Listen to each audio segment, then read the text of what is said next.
Jessica Tandy and Hume Cronyn in The Marriage.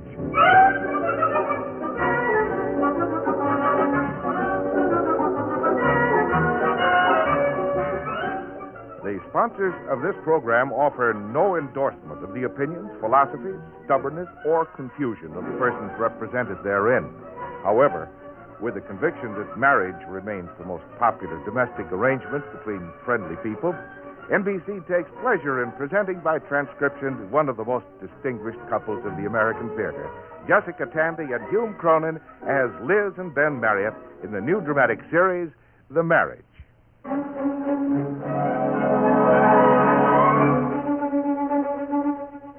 The other day I saw a picture of a man in a magazine who was constructing a model of the Empire State Building out of bottle tops. And I wondered why any man would spend his time this way. Now, if it were a housewife, I'd understand. A housewife has certain hours of the day. Not many, but they do come up when there's nothing to do but wait. I suppose you'd call early evening the waiting time. Like now, with dinner over and Pete and Emily in their rooms doing their homework, so you'd never guess how with the radio going. And me on the sofa thumbing through a magazine, waiting. This time it's for Ben, who's tied up at the office or at some conference or who knows, maybe building something with bottle tops himself. 1 minute, dear. Lose your key again? Oh. I must see Mr. Marriott at once. May I come in? Why, yes. My husband isn't home. Oh, he's on his way. Oh? I phoned his office. You must excuse me, but he said to absolutely rush over here if anything came up. Well, please sit down. Oh, thank you. My plane leaves tomorrow morning for Rome, and now there's awful complication. The minute I saw him tonight, I knew there'd be trouble. He was wearing his Homburg. That's his difficult hat. Who, Ben? He doesn't wear a Homburg. Oh, no, my husband. He's such an idiot. Though we are fond of each other despite all our... Well, I guess that helps. He's an absolute child. Maybe that's why I married him. He was so dependent on me. I couldn't do without him, if you know what I mean. Yes, I think I do. He's got his nerve acting this way with Anna waiting for me in Rome. Anna? Anna Magnani. I'm doing the costumes for her new movie. Oh. It's one of those marvelous Italian movies. You know, everyone's so terribly poor. It's like The Bicycle Thief, except she steals a Cadillac. Well, that ought to be simple to hide. Well, but I'm sure Mr. Marriott will clear this whole situation up for me. Oh, I'm sure. I've always found him charming, an absolute angel. Oh, I never did tell you my name. Forgive me. It's Lydia Otis. How do you do?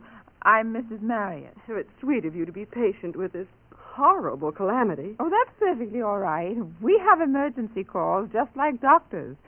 Ben even gets called in the middle of the night. Really? Accident cases, suicide in the family. Once a lady got bit by a dog and phoned. Who won that case? Oh, Ben wouldn't take it. He never prosecutes animals. Never prosecutes.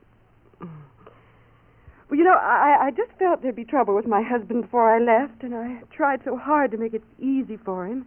I introduced him to some charming women. Why, I found him a perfectly darling ballet dancer. Your husband doesn't like ballet dances? Oh, dear. Didn't I tell you he's not my husband? We're practically divorced. Oh, well, practically is better than none at all. And what do you do, Mrs. Marriott? Oh, nothing. Housewife. Children, too. Well, that's not exactly doing nothing. Yeah, I know what the books say. It's supposed to be a career, but I wonder. Now, take yourself. Hello, Liz. Hello. Mrs. Otis. How are you? I knew you were here. I checked back at the office. He's acted up again. He doesn't like the settlement. I thought he'd agree. He was wearing his tweeds that day. When he's being British, he'll agree to anything. If you'll excuse me... Please, don't go. It'll be in the papers anyway. You'll say something stupid, as usual. Now, just sit back. Would you like a drink? Oh, I'm late already, but thank you so much. Cigarette? You're a darling. There you are. Now, just relax. When's your plane leaving? Tomorrow at 10. You'll be on it. And I'll be there as your lawyer to put you on it. As for your husband, Liz, dear, would you light me a cigarette, please? As for your husband, or ex-husband, very soon. Here you are. Thank you. I'll have a straight talk with him before you're out over Sandy Hook, and believe me, there'll be no more hitches to this divorce. Now, you feel better? Yes. You're a dear. I am. I mean, it'll be done. Your cigarette went out, dear. Huh? Oh, thank you. Then I can leave without any worrying. Such a relief to have you take over. I'll cable you in Rome. Oh, I'll have to rush off now. I have 100 appointments all the way to midnight. Can I get you a cab? Oh, no, I'll be all right. Oh, no, it's no trouble at all. Mrs. Marriott, arrivederci. Oh, bon voyage.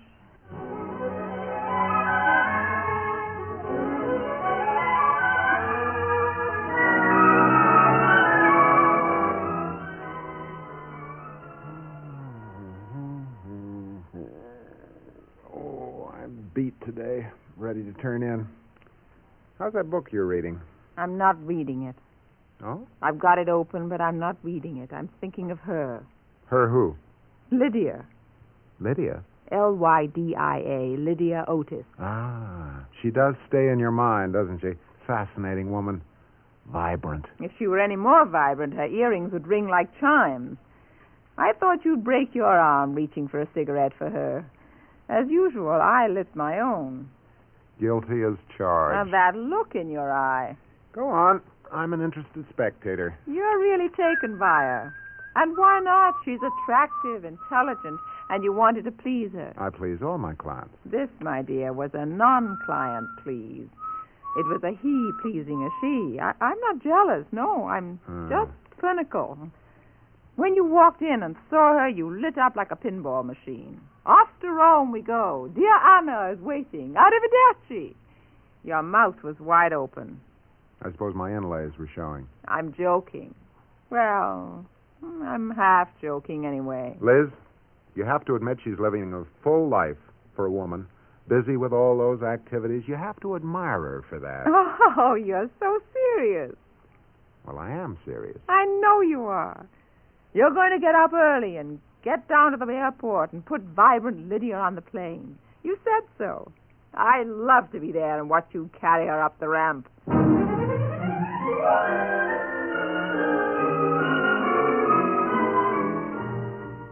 I didn't get to sleep right away.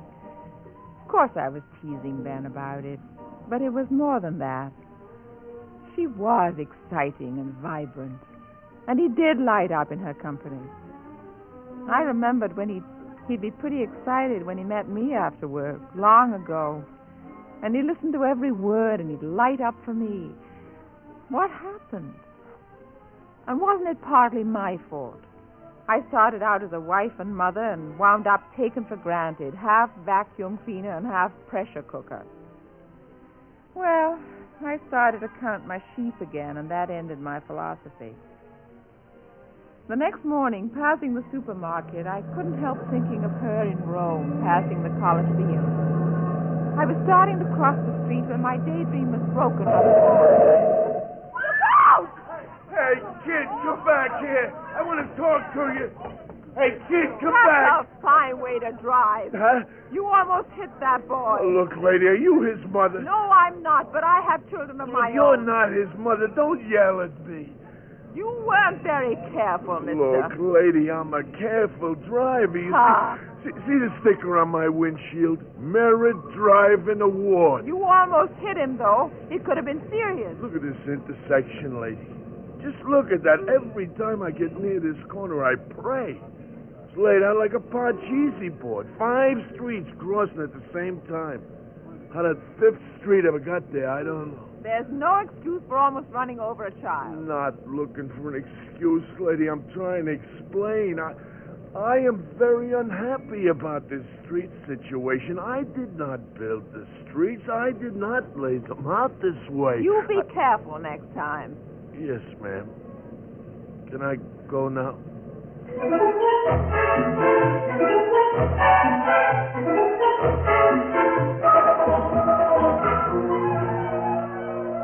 Anyway, they ought to have a play street there. still on that, dear? I don't see how you can be so casual about it when the lives of children are at stake, perhaps your own children. The traffic problem is in the hands of what we trust are competent men. Politicians. And engineers who've made a science out of traffic control. You know, you're worried about one little street. There are thousands of streets, tens of thousands. That one single street intersection is all I know about, and it's dangerous.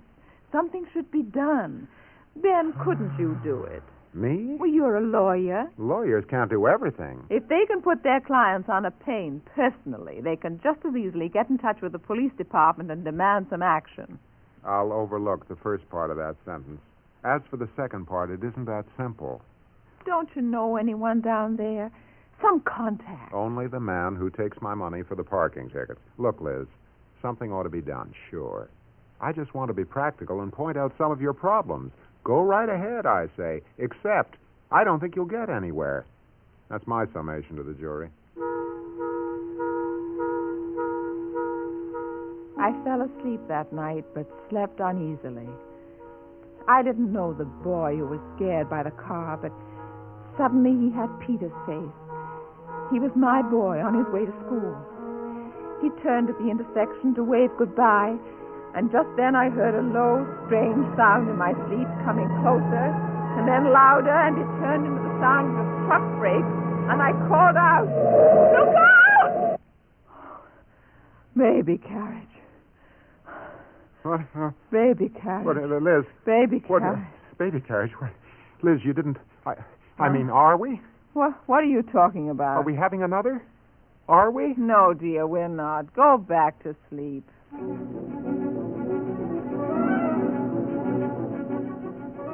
The next morning, I met them on the street. The women I'd meet every day, but never really know. The women with baby carriages, shopping, sunning themselves before going back to their housework. I told them my idea. They were with me. Then I did one more thing.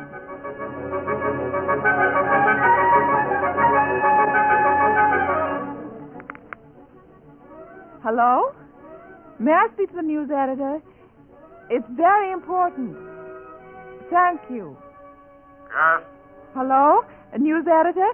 I want to report something that's going to happen, but hasn't yet. And when it does, you might want to have a reporter there. Who is this? This is Mrs. Elizabeth Marriott, and I want to tip you off that something of unusual interest will take place in just 1 hour at the intersection of 6th Avenue and 10th Street. Nobody on a window ledge, is it? We're getting too many of those calls. Oh, no, this is much more exciting. Axe murder? Oh, no, this has spectacle, my dear man. Will you send a reporter down, or shall I try another newspaper? 6th Avenue and 10th Street. Okay, we'll take a chance.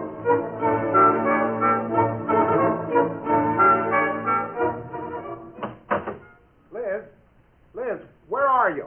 Are you home? Hey, look at this. Stop waving that newspaper around. I've seen it. You've seen it? Middle page, your picture. I know. I arranged it. You arranged it? Uh-huh. And stop repeating my words as though you're struggling back to consciousness. Baby carriage brigade. Mothers protest traffic dangers. At noon today, some 20 to 30 mothers, formidably armed with baby carriages, successfully held up traffic at the intersection of 10th Street and 6th Avenue for 15 minutes. Did you really? Uh-huh. Hey, that's marvelous. For 15 minutes. And presented a petition to a police car for the installation of a traffic light. I borrowed the baby carriage. It was the photographer's idea. And the baby? That wasn't a baby, dear. It was a head of lettuce. Baby carriage. That's a wonderful... How'd you ever get it? Oh, you seem to forget that I once earned a living for both of us with my ideas.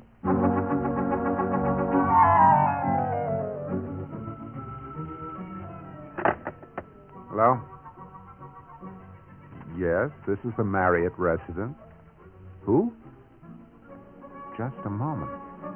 For you, dear, the traffic commissioner. Thank you. Hello? Yes, this is Mrs. Marriott speaking. Ben, would you light me a cigarette, dear?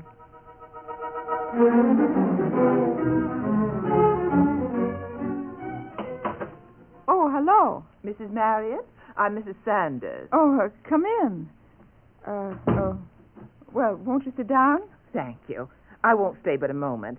I'm from the section across the park. You don't know me, but we've certainly heard of you. Now, I'm with the parent teachers, and we've been wondering if we could get you over to our next meeting. Oh, well, We think you could help us get started on several projects. All we need is an example. Would you come? Why, I don't know if I... well, I suppose I can. Well, yes, why can't I? I guess it just kept snowballing, as they say.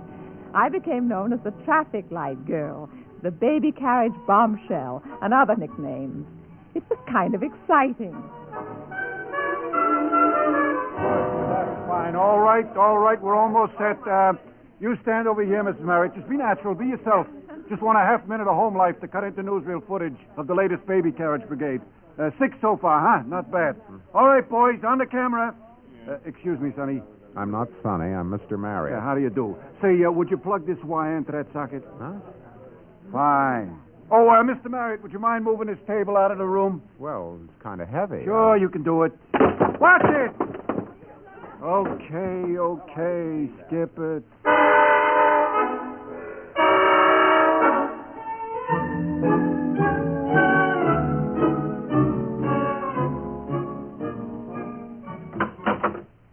Mrs. Marriott? Yes, if you're a salesman... No, if you please. I'm not a salesman. Do I look like a salesman? Well, it's hard to tell. I happen to be against all types of door-to-door salesmanship, but I am in favor of national advertising. May I come in? Oh, sit down.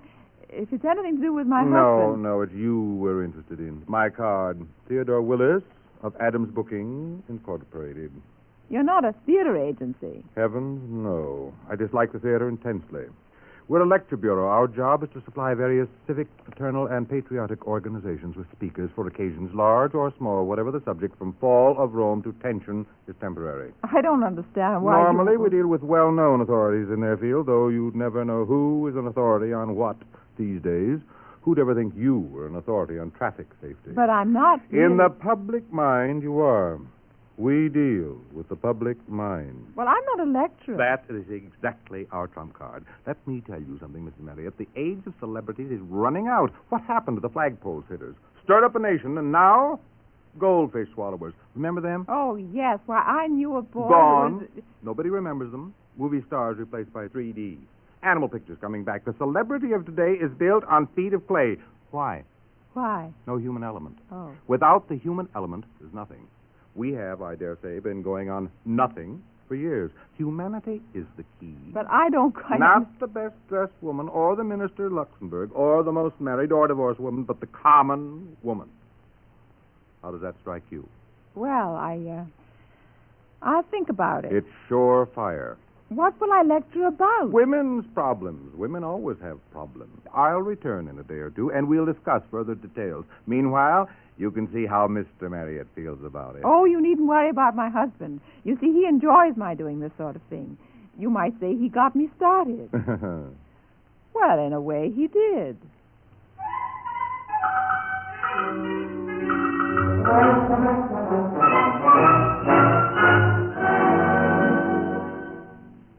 What's this? Dear Ben, afternoon conference on international child care in backward areas, followed by dinner. Would you remind Emily to bring evening dress to Hotel Collingwood, 9th floor. P.S.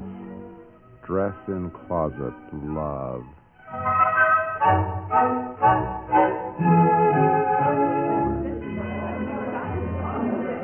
I'm sorry. Mrs. Marriott is occupied right now. You can't go in there. Yes, but she wants to see me. No interviews until after the dinner. There'll be a press party then. I am not a reporter. Oh, you're not? I simply have this parcel to bring her. Now, if you'll please Give ask... it to me. I'll take it in to her. Here's a little something for yourself. Look, madam, I said I'll haven't... take it. Messenger boys aren't supposed. I'm not a boy. I'm Mr. Marriott. Mr. Marriott married Mrs. Marriott 17 years ago. Now, may I see my wife? Or do I have to come back with a license? I'll find out if she's available. Available? Now listen, my dear woman. There she is. I see her. She's right inside the door. No, I don't think so, Liz? gentlemen. I couldn't go to Copenhagen. That's Liz? absolutely out of the question. I have a family. It's quite impossible at the moment. Listen, that's her. Liz, it's me. Have you any identification? Yes, I have a tattoo on my chest. You- A naked woman. Here, I'll show you. Oh! Ben, how nice of you to come. Well, what's the matter, dear? You look pale. Now, Liz, I want to tell you. How's it going? Well, fine. Why didn't Emily bring the dress? She had some work after school. Besides, I wanted to come. Just to see what you're mixed up in. And anyway, why the afternoon and the evening? Isn't one enough? Oh, but dear, it's the same event. The evening dinner is a culmination of the afternoon. When are you coming home for the final culmination? Later. I'll make out all right. Want me to pick you up? No, I'll get a ride. Will you make out for dinner? Dinner? Oh, sure, dinner. Let's do that sometime, shall we? P.S. I'm in the phone book.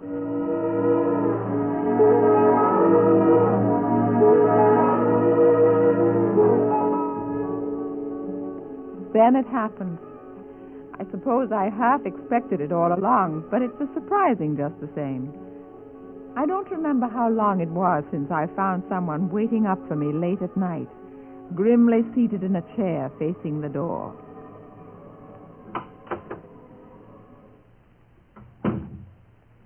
Stop. Stay where you are. Ben, you frightened me.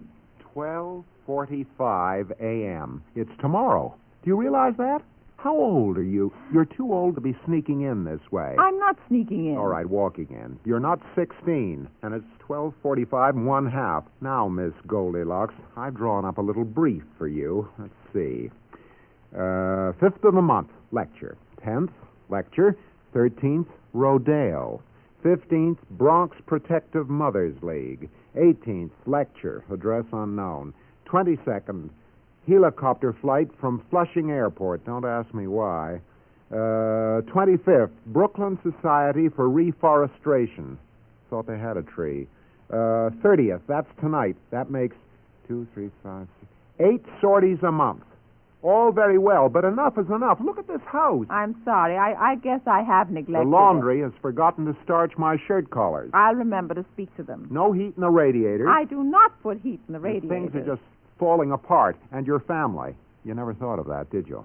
You never considered for one moment the psychological damage inflicted on your 2 children by your neglect. They love it this way. They need you. Next charge. Well, you must know I need you. Stop that. Don't you like your wife to be vibrant and fascinating? Sure, in my own house, but not all over town. What am I shouting about? I don't know, Ben. I just missed you terribly all evening. Did you? Missed you all month. I'm sorry, dear. I want you to stay home. Please come to bed at once. Ben, dear. Oh, are we agreed? On what? We haven't discussed anything yet. Well, let's talk about it tomorrow, shall we? I'm sorry I yelled at you. After all, you have a right to do what you want, but I have a right to yell. I know, Ben. Something's happened. I took a look into myself and shook something that's been asleep for a long time. Everything that's happened, I made happen. I realized I've been living like an iceberg, 9/10 underwater. I decided to come up on the surface a little more. It's the way people ought to live, being involved, being interested, rediscovering their capabilities. Yes, but with moderation. I agree. Then what are we arguing about? Mrs. Marriott, if you can find time for it on your schedule, why don't you come over here and I'll kiss you?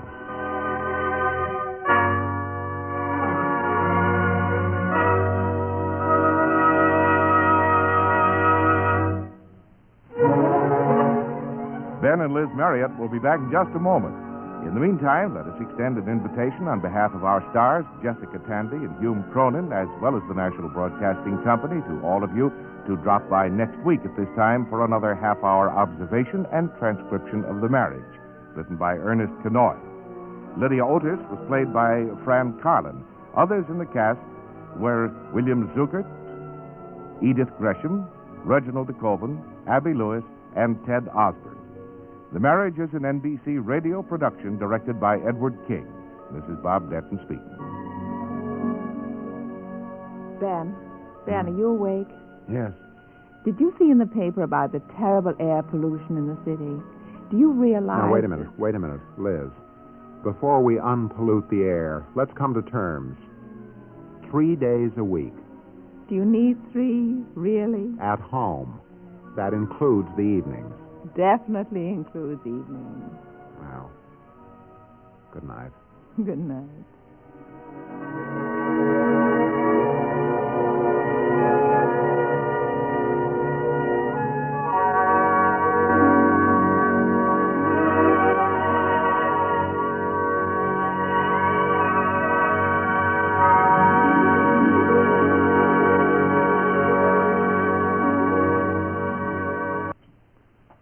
Enjoy NBC Star Playhouse tonight on the NBC Radio Network.